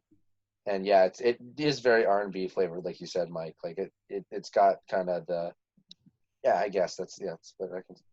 And I feel like part of why that is maybe because the reception for Smiley Smile wasn't good. Maybe they kind of got into this frame of mind where they felt like they almost had to reinvent their sound a little bit. Because clearly, I mean, if you go from Pet Sounds to Smiley Smile to Wild Honey, I mean, they're all so drastically different. But I think as far as like just establishing like a new sort of, not necessarily establishing a new sound that they're going to go off of, because the albums after it definitely changed too, but just kind of establishing like a new normal to go off of. I think they did a good job with this album, regardless if you like new the songs normal or not. Is a really interesting way to put it, that because it does set the tone for what's to come. Sorry, can I just I'm on low battery, so I'll just go get a charger. I'll be 2 seconds. Oh sure, I actually got to go to the bathroom, so that works out well. Yep, so do I. We got to be honest. Nice. Okay, so my last closing thing about Wild Honey that I think is really great about it is it's like 23 minutes long, which is really short, but it's like such an easy listen. Like I have 20 minutes to kill, just listen to Wild Honey, and then you can just go do something else. But it's not like a long album at all, and that really serves it well in my opinion. Yeah, I agree. Yeah, it's always nice when you're going to listen to an album and you have the assurance of knowing that it's not going to take up like a significant amount of time. Not that there's anything wrong with that, but sometimes just to be able to listen to an album relatively quickly is a nice thing to be able to do. Yeah. Yeah, like I want to listen to In the Horde of the Crimson King. I have to cut out like 80 hours in my day to do that. Oh my God, yeah, that is a great album. All right, I'm excited about this one. I'm curious because last week when we did our top 10, I don't think anybody picked any songs off of Friends. So I'm very curious what everyone's thoughts are on that. So Nate, what do you got? Mine is Be Here in the Morning. And Pretty much just because I have a very fond memory associated to it, associated with it of being at a guitar store in Santa Monica and just playing the changes on my guitar. And two guys came from around the corner and started singing the song. And then we all started singing together in harmony. And it was like, what? Like, there are these two random people at this guitar store who know this album cut from Friends. And then it turned out that they had played on stage with the guys before and Wow. knew them, and we just got to talking, and I still talk to him today, and it was this whole friendship that was just started by me playing this dumb little song. But so I love that song for that. And I love Al's vocal. Most people think it's Brian, but it's Al. It's a very interesting vocal. It's like I can't tell, is it edited in some way so it's like, you know, it's a little bit like, Yeah, I think like, oh, I know there is like a Leslie, like an effect, like an organ speaker, an organ speaker cabinet rotating the vocal. Yeah. It's like, it sounds kind of like alienish. Like, Yeah. Okay. Some really funny lyrics too, like Yeah. what's Really, that line really about weird. incense? Like, lit all my Yeah. incense My and I wish incense, you were I wish home you or were- something like that. No Yeah. calls from Cortha, Parks or You could tell like that period was definitely when they were all just like exploring, you know, the whole hippie, all the stuff that comes with that hippie lifestyle, you know. I mean, if you're writing lyrics about incense, you know, you see what's going on there. Right? For me, I always loved this album. My favorite, I would probably have to just go with Friends, the title track. Really solid song. Great way to bring the album in, even though it's the second track, but it's the first, like, you know, longer track after the intro. Really unique chords. We'll get into what's going on with that in another episode, Nate. Really interesting chords there. And great harmonies, and just an overall very catchy song. I really like this song. Love the way that Brian works with like 3/4 time on this album. Yeah, there's a lot of 3/4. Yeah.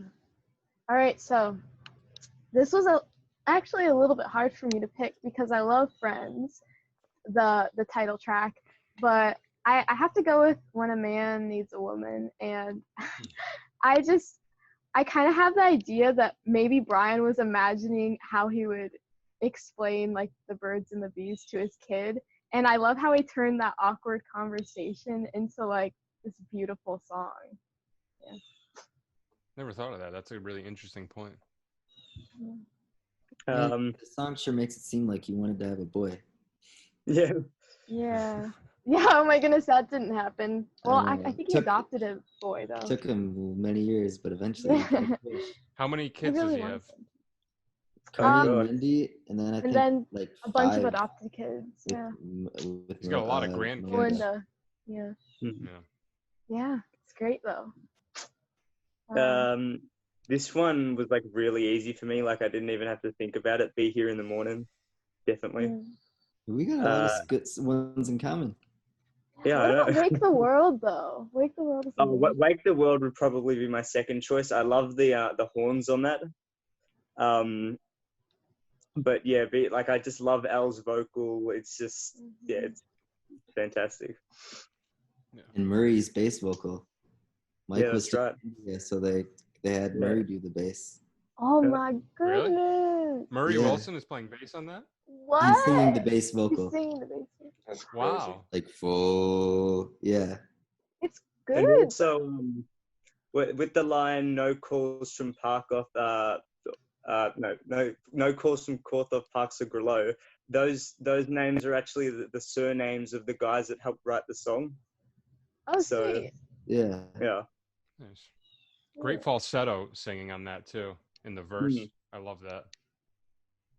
Friends has never been one of my favorite albums. I've always liked it, but it's never been one of my favorites. That being said, I really like a couple tracks off of it. Be Still is up there, but I think Friends takes the cake for me. Friends has got to be it's just such an easy track to listen to, and it's happy in all the right ways, I guess, and it's really catchy. So, Yeah. Be Also, Still is like, definitely a close second. also like to give a shout out to Anna Lee the Healer, which I think Yeah. is I really hate that nice. song. I'm You sorry. don't like that? Oh, I love that one. Neither do And, I. and again, that is such a, again, just another example of such a beautiful mic vocal. It's just so good, you know? I I'm love that song. convinced I love the Annalie harmonies. was a prostitute that Mike met in India. Oh, Well, goodness. apparently, yeah, she was a masseuse or something, I don't know, something like that, I Yeah. don't know. Yeah, I it gives figured me it was like weird a vibes. naturopathic doctor or something. Something like that, yeah. I don't know I'm if that not was picking up what it was good called back vibrations then. with that song. Neither do I. I'm not a fan of it either, but That's it's interesting. interesting. Yeah, I always So. love that. Me too. There's a big Good song, contrast too capable. between the chorus and the verse. That verse part has like that upbeat piano going on with the background vocals, and then I feel like the chorus is much more not really dark, but completely different kind of mood from the Like verse. ethereal, almost. Yeah, it reminds me of like when I hear that, I think of like a '70s like cop drama or something. I don't know why it makes me think that, but I'm honestly kind of, I expected at least one of us to say Busy Doing Nothing because that's like a fan Yeah. favorite. Yeah. Like, It's a great song. nice. On to 2020. Did you get 2020. everyone's? 2020. So this one's really tough for me. I'm gonna have to go. It's not even the one that I wrote down on my list. I'm changing my mind. I'm going with Do It Again. Just because I think I love that iconic drum sound at the beginning, and it's just such a timeless song to me. I think it's so catchy and so positive. Great group vocals. Love and like I love the synth and organ stuff that's going on. There's just so many interesting things going on in that song, so What that you was can your- revisit it. What did you originally put down? Originally, I put down Time to Get Along. Okay, sweet. Yeah. Yeah. Did you hear that version of Do It Again that Brian did recently on Stephen Colbert? Oh yeah, Yeah. he did. Yeah. It I mean, so technically he sweet. wasn't on it. He was He's from such a home. But he cutie. It sounded was great. amazing. I thought he sounded awesome. Yeah. He did. very cool. His pitch was still there. Yeah. Yeah. Exactly. Completely on tune.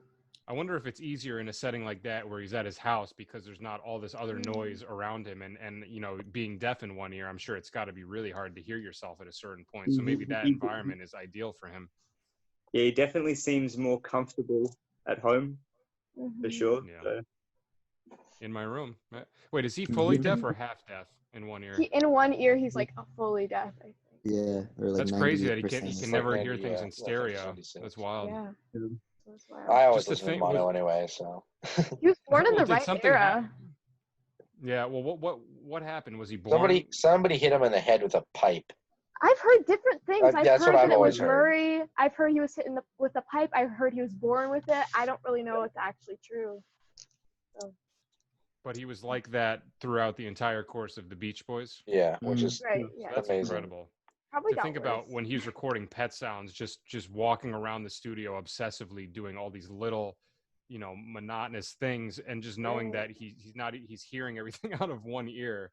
That's Right. mind blowing. He did have surgery to try to like make it better, like and I think that might have helped him a little bit for a while there, but yeah.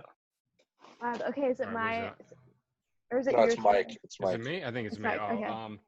so mine, I always loved this song. I Went to Sleep from the B-side. Oh yeah. Really unique song.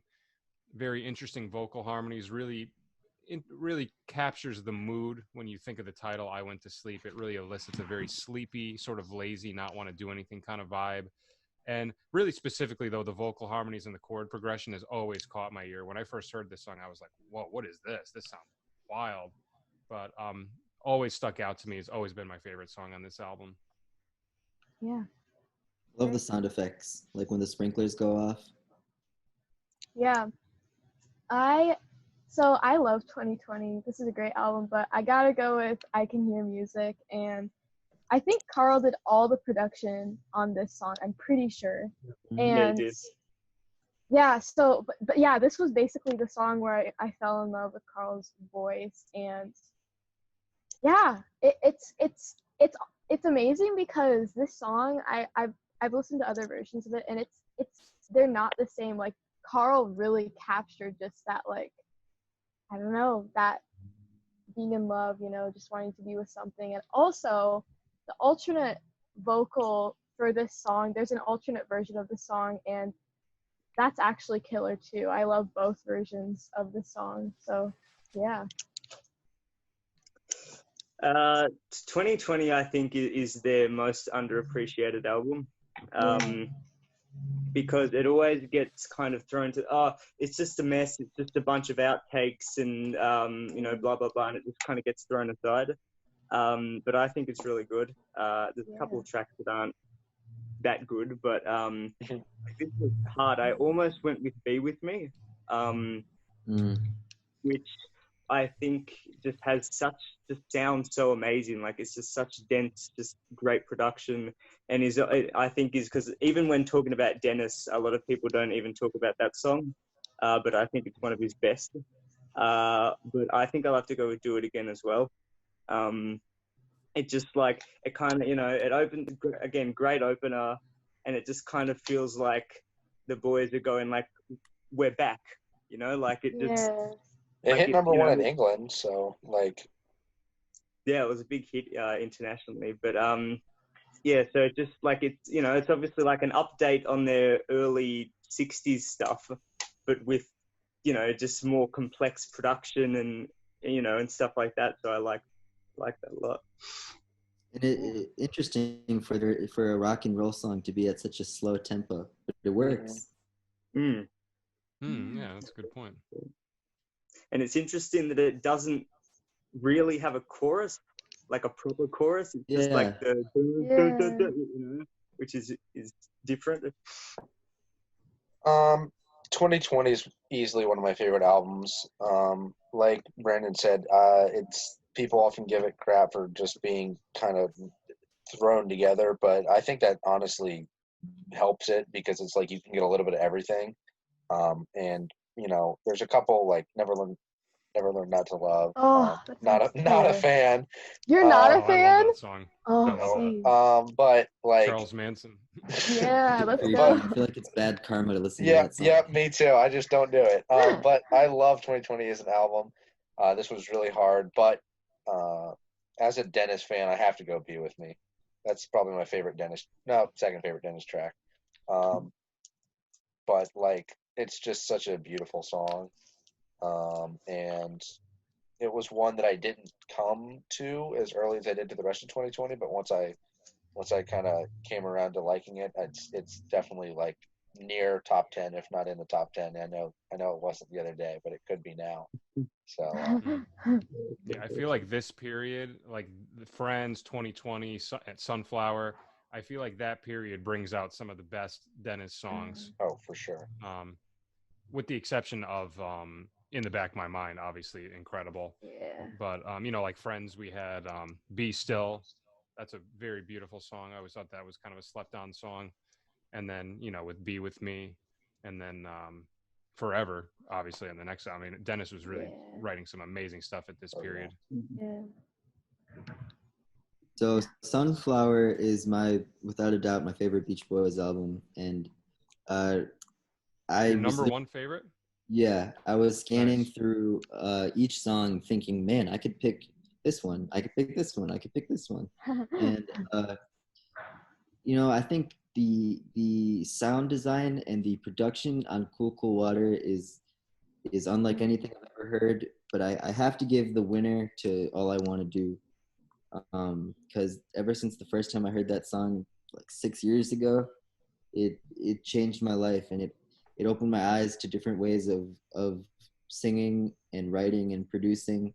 Sort of what Be My Baby was to Brian, All I Want to Do. So I think that is another great Brian-Mike collaboration. Yeah. And, you know, credit where it must be given to Carl and Steve Desper for the production too. Yeah. Mm-hmm. Another great collaboration between Brian and Mike as well. Yeah. You know, that's my favorite as well. All I Want to Do. I mean, just such a incredible song. I think everything you said sums it up perfectly. And Okay, is it my turn? Yep. Yeah, no. Okay. So I picked This Whole World, and yeah, it's hard because there are a lot of great songs on this album, but yeah, This Whole World really sticks with me. Just Carl blows me away on it, and yeah, amazing song. We kind of talked about it last episode, but it's really crazy. It's amazing. Yeah, so it's like Sunflower's probably maybe like my second favorite album of theirs, if not my favorite, depending on how I feel. But Yeah, on the day. yeah, it was, there's almost every song is, pretty damn solid, but it was, surprisingly easy for me to pick my favorite. It's Deirdre. Good on you. Great song. Like, I just don't understand people that can't like it, and there's like a few people that not as bad as Tears, where like a lot of people hate it, but like Deirdre, some people don't like, and I don't get that because I think it's gorgeous. It's just such a sweet vocal from Bruce, and it's just it's fantastic. Did Bruce write that song? Yeah, Bruce did write it. Yeah. Yeah, what a great song by Bruce. That would be in my top 10 Beach Boys song. So Nice. So I brought this up last week, but I'm bringing it up again. So I showed this album to my friends, and we always, rank songs, and we have like an album a week thing where we each give our separate rankings, and one song always gets, the most votes for the best, and that was my favorite, which is Deirdre. Yeah. Just a banger, like in every sense. And most people tended to put that in their top 3, and a couple of us put it in our top as our number 1. But this is, one of my favorite tracks from the Beach Boys period. I love It's About Time, and I love This Whole World. They were both in my top 10 when we did that episode last week, but Deirdre just takes the cake. So yeah, I would say I'm it's probably so the glad best that song that song's Bruce has written. Getting the respect it deserves. Because I see so much hate for that song online. I thought I was the only one who liked that's it. why I don't get that. Yeah, I love that song. But I also love Tears. Like I mentioned last episode, I will defend Tears. I will not let it be smashed into the ground because that is a good song. The end. it's such a divide. It's like the most divided song in the community. Yeah. Like half the people, I hate it. I know Brandon hates it, and then other people love it. It's just so weird. We should do an episode of the songs that the fans are most divided on. That would be interesting. Yeah, we should. One other song, just on the subject of Bruce, that we actually didn't mention when we were talking about 2020 is The Nearest Faraway Place. Another incredible Bruce song. Yeah, Bruce wrote some amazing songs. What a piano player. Man, he can tickle the eye. Even like one from Sunflower, I think isn't talked about enough is At My Window. Agreed. Which is, I think, has some of the best harmonies that the Boys ever did. Like when they all come, they came to my window. It just like blows me away. It's like, whoa. Yeah. Is that the last song? Second to last. No, because Cool Water. Yeah, Cool Water. Yeah. Yeah, that was actually a song that I listened to when I was younger, when I was in middle school. So like, I don't know, it's a great song, great harmonies. Yeah. Beautiful. Nice. All right, now we got Surf's Up. We got 3 left. Surf's Up. I'm so torn again, and I almost changed my mind. I might throw this one out there just because I don't think it's gonna get any respect. And I already know that Surf's Up Until I Die are gonna be mentioned. So just to give it some respect, I am gonna say Don't Go Near the Water is such an underrated song. Because sort of in the way that Good Vibrations feels a little out of place on Smiley, I feel Surf's Up is a little out of place on Surf's Up. Go figure. And I think Don't Go Near the Water is really cool because of Al's guitar work and his and Mike lead vocals. And I love the outro, the tag. I was gonna say it's like This Whole World, that like humming thing it does at the end. You're like, wow, I just want this to go on forever. So, totally. Yeah. And with Brian playing the harmonica, super cool. And Al's Bridge. Oceans of bubble bath. That's great. Totally. I love that little piano part at the very beginning too. It fades out right when the singing comes in, but that little opening piano part is really wacky. I don't know what's going on there. It's cool. Cool way to start the album too. Mm-hmm. But I do agree. It does seem to take a little bit of a dark turn on the second side with Till I Die and it Surfs Up. Especially when you have like A Day in the Life of a Tree also on that side. You know, a lot of different moods getting conveyed. But I'm gonna be cliche for this one and just go with Surfs Up. I prefer the Smile mix more, but I still love this version as well. I was torn between this and Till I Die, but the more I thought about it, the more I just had to go with Surfs Up because it's just been a classic, one of my favorite Beach Boys songs forever. I see. The thing is if I honestly look back on this album and like my favorite, I thought initially that it would be like Till I Die or Surfs Up, but it's actually Disney Girls. I don't know. It's just such a great song, and yeah, we talked about this one last time, but just his poetic lyrics and the story and the history behind that song are all very rich and beautiful. That's another Bruce song, right? Yeah, it's a Bruce song. Yeah, Bruce is killing it on these. Last time, did we ever figure out why they had the 57 at the end? We didn't figure it out. I was going to mention something about that. A theory is that because in 1958, Bruce witnessed a murder. So I'm thinking that maybe it could be like 1957 was the last year of his innocence or something. That would make sense, yeah. I never made that connection, but that's that would be really cool if that was. That would be that would add a whole nother level to that song. He witnessed a murder? Does anyone know any it was details? part of his when he was working. I can tell the story if you want. So he was because like Bruce was like 15 at that point, and he was already in the business, or like just starting to get into the music business or whatever. So he was in like some studio head's office or something, and they were talking, and then a guy came in and asked for like royalties from some song or something, and then they were having an argument, and the guy just pulls out a gun and just shoots him at blank range. And then Bruce is just standing there, you know, just watching it. Wow. So that's so traumatic. Oh my goodness. People can never hate on Bruce after I've known that. I'm gonna give him so much more grace because that sucks. Oh my goodness. He had to be pretty young then too, right? If it was in 58. 15? Oh, he was 15? Yeah, that's wild. That's crazy. Oh, protect him, God. That's so sad. Poor Bruce. Okay. Anyways. All right, who's it now? Is it Tessana now? No, she just said it's Brandon. No, Brandon. Till I Die. I just like the harmonies are just unbelievable. You know, the vocals are unbelievable on that, and for whatever reason, it just like it kind of hits me more than any other song of theirs. It's just like so emotional and just so. I don't know. Especially that ending chorus.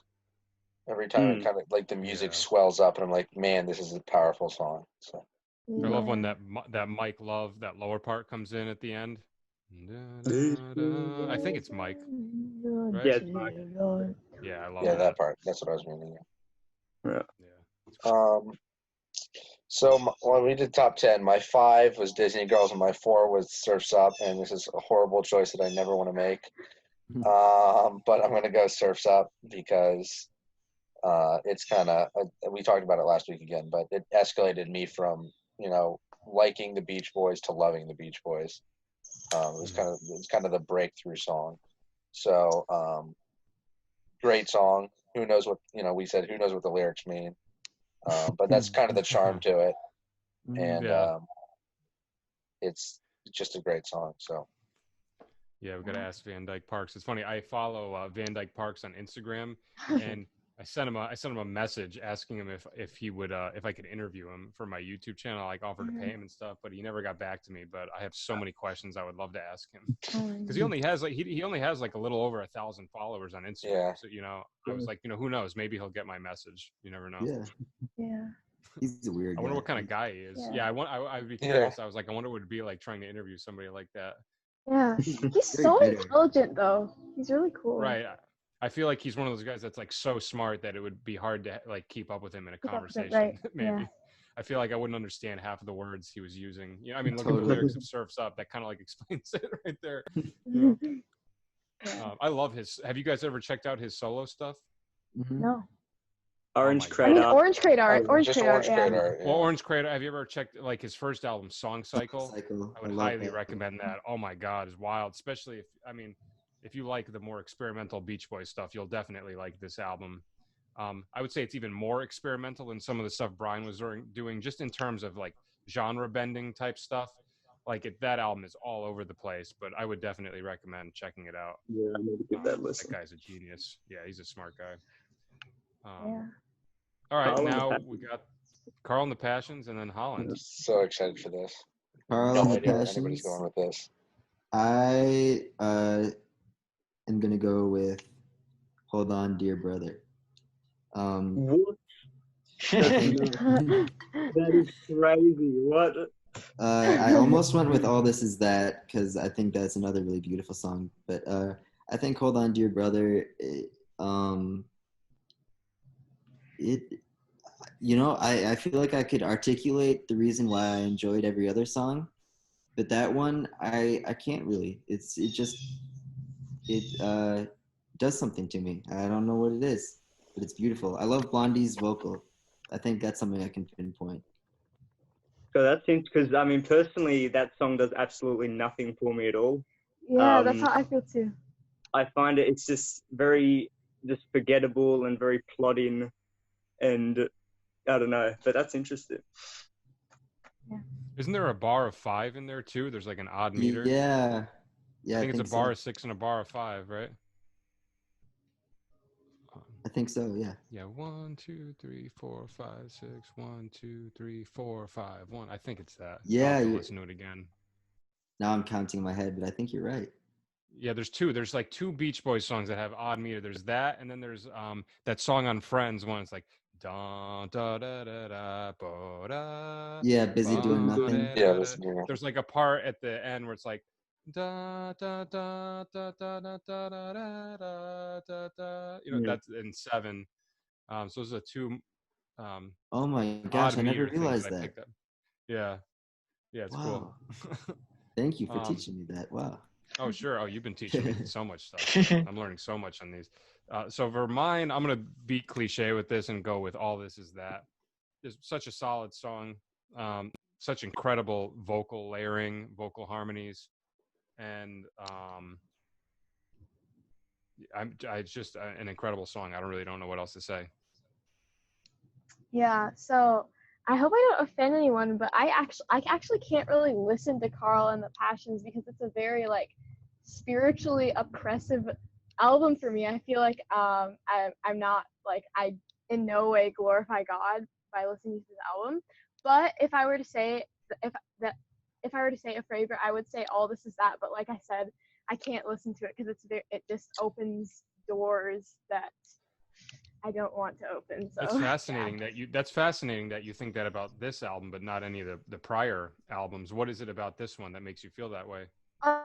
So actually, interesting story. I was listening to All This Is That like a lot this past week, and I just started like, I've had a lot of like demonic experiences like in my past because I didn't used to be a Christian. Like I would just like, I don't know, I just would see a lot of stuff. But anyways, like, when I started listening to that song and just having that song playing a lot, I just started to like feel some of my like old like self come back before Christ and just like stuff with like lustful stuff. So I was like, I'm just gonna distance myself from this and get it out because obviously it's not affecting me well. So yeah.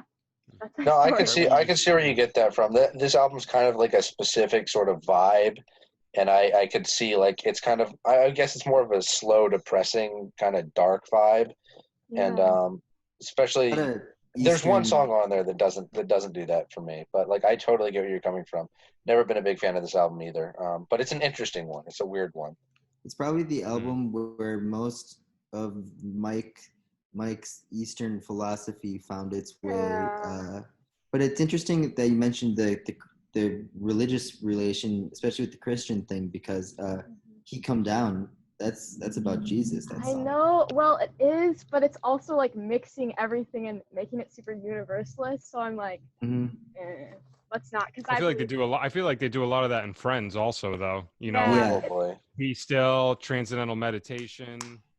Yeah, it's you're right. You're definitely right. It's just like it's your sensitivity level. I think like I'm getting into a different topic, but like as Christians, like you have to discern like what is gonna bring you to a dark place and what isn't. And I don't know, for some reason Carl and the Passions doesn't, or Friends doesn't, but Yeah, well, it's based on, you know, experiences that you've had, which are obviously valid to you, you know, and it makes you feel that way. But it's crazy when you said that when you initially said the thing about having experiences with like demons and stuff like that, it started thundering like right when you said that, and it wasn't thundering at all in my house. That was weird timing.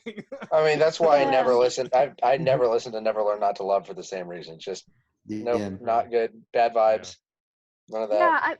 Yeah, the thing is about the difference with Never Learned Not to Love is I don't believe like Charles Manson has any power, because like, you know, he's just a human. But okay, yeah. But the thing is like Satan, like, oh my goodness, like God is like above him and can like shoot him down, but like Satan does have power, and I don't want him to get in my head at all. So like stuff with the Eastern meditation stuff, I'm kind of like, let's not. I don't want that, because that's probably demonic. So yeah. I'm sorry. I'm there. If you can tell, I'm kind of obsessed with Jesus. So. There's a lot of people are, obviously. Yeah. You know, that's why he's popular. For good reason. Now, this is probably a bit this is a bit hot takey of me, but I actually like Carl and the Passions more than Holland.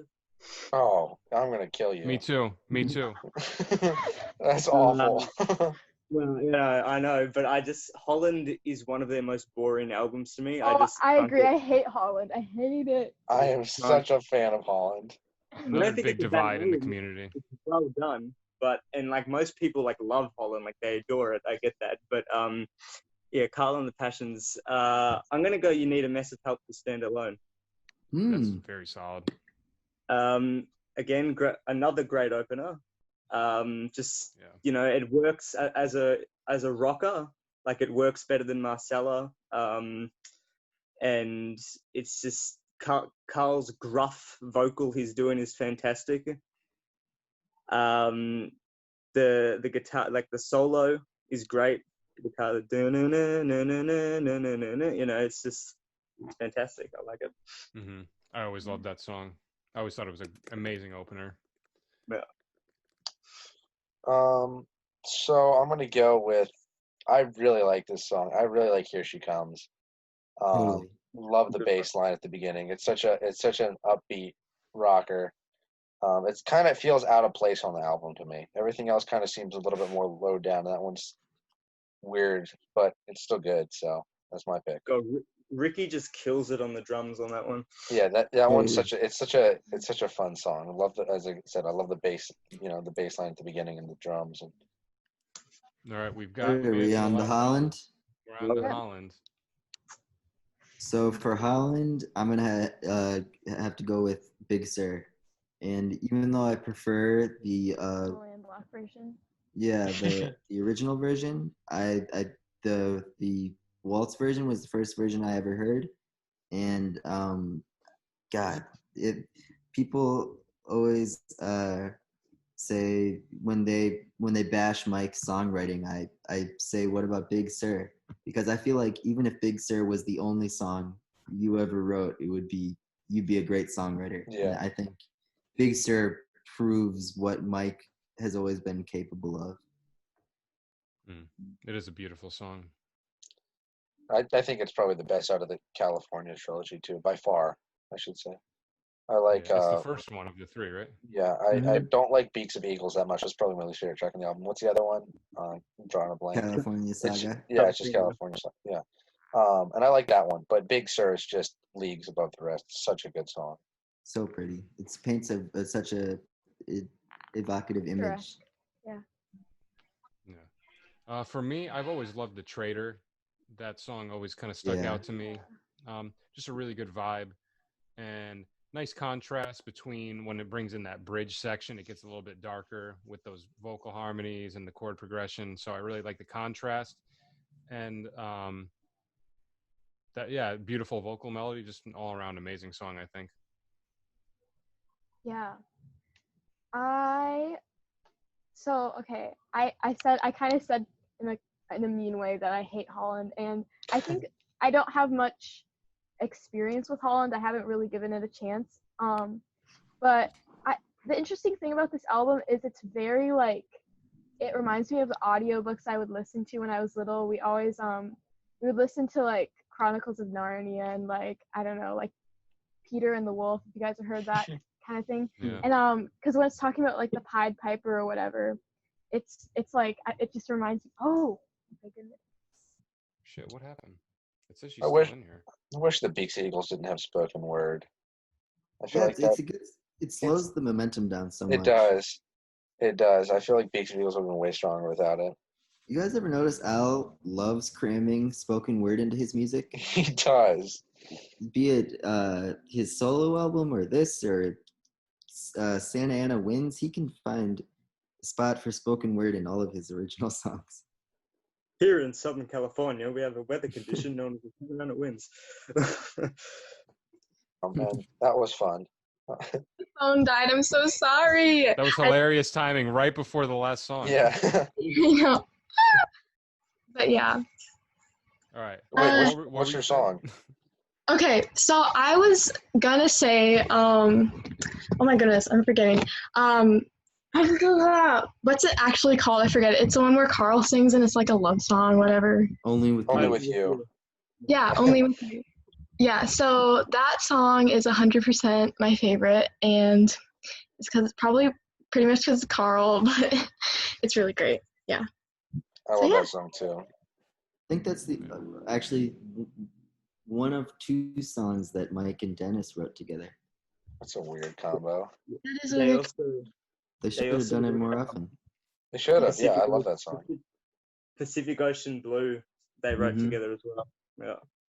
Nice. I know, you think with those two great songs in their pockets that they would have written more together, but unfortunately, personality got in the way. And it's very weird things. Yeah. Yeah, why do you think they hated each other so much? Had to have been a childhood thing, just probably. Like that one cousin that pissed you off your whole life. Imagine becoming famous with that cousin. Right. Well, no shocker here for my favorite song off Holland. It's Leaving This Town, obviously. Just awesome. I mean, let's be real here. You're talking about was it this song that had the double bass on it, Nate? Or they have different harmonics based on it? Mm-hmm. That's really interesting. I like that, and I like the electric piano too, right? Or I love that. That's so cool. And it's a little bit long, but I don't know. I love the chorus and payoff, and I think it's Fatar's great contribution to the band. Love it. Underrated. Totally. Great. Yeah. Yeah, when you said it last week, I went back and checked it out, and it's a super solid song. Yeah. I love it. Yeah, so for next time, so what would be after Holland? We got 15 big ones. 15 big ones, yeah. That's why God made the radio. And do we do Smile as well? Yeah. Because yeah. I think we should. I think we should. Yeah. But that's technically Brian's album, well, right? No, there's the Beach Boys one too. Yeah, the Smile session. We can throw a Smile in 2011. I don't know. I think we should because I fine. definitely have different opinions on that than Smiley Smile. Yeah. Me too. Yeah.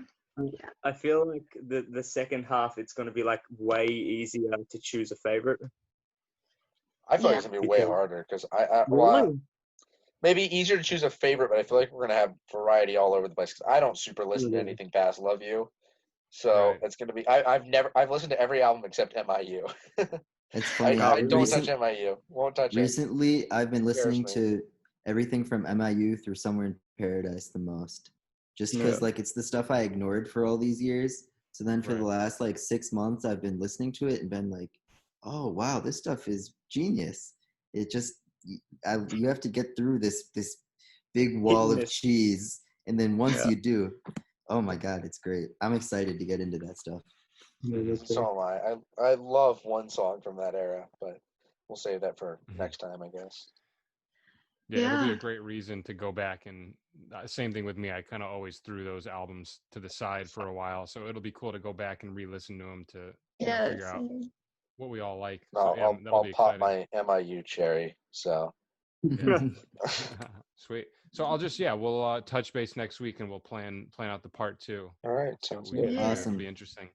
Cool. Awesome. That was fun, guys. Thanks for doing this. I learned a lot. Thanks, Mike. All right, It was guys. great. See you All later. right. Great. Bye. All Au revoir. right. See you guys. Have a good night. You too. Bye.